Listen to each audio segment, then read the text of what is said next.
بسم اللہ الرحمن الرحیم۔ سفیان قریشی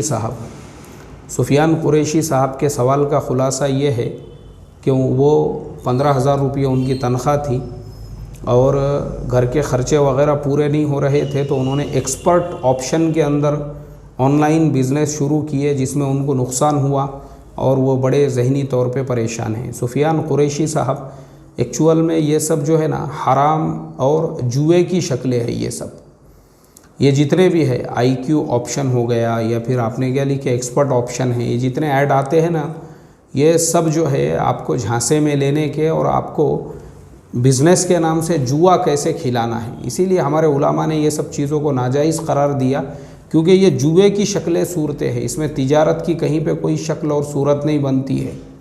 یہ ایکسپرٹ آپشن ہے، آئی کیو آپشن ہے، یہ سب ناجائز ہے یہ مسلمان کے لیے۔ تو ان میں آدمی نے بالکل بھی کسی بھی قسم کا انویسٹمنٹ نہیں کرنا چاہیے۔ آپ نے جو لکھے کہ آپ ذہنی طور پہ ڈپریشن کا شکار ہو گئے یا پریشان ہیں یا مینٹلی پریشان ہیں، اسی وجہ سے ہے۔ اللہ حفاظت فرمائے، اور آرام سے سکون سے جتنا حلال طریقے سے کما سکتے ہو وہ کماؤ، یہ چکروں میں مت پڑو، زندگی کا سکون اس سے ختم ہو جاتا ہے۔ السلام علیکم ورحمۃ اللہ وبرکاتہ۔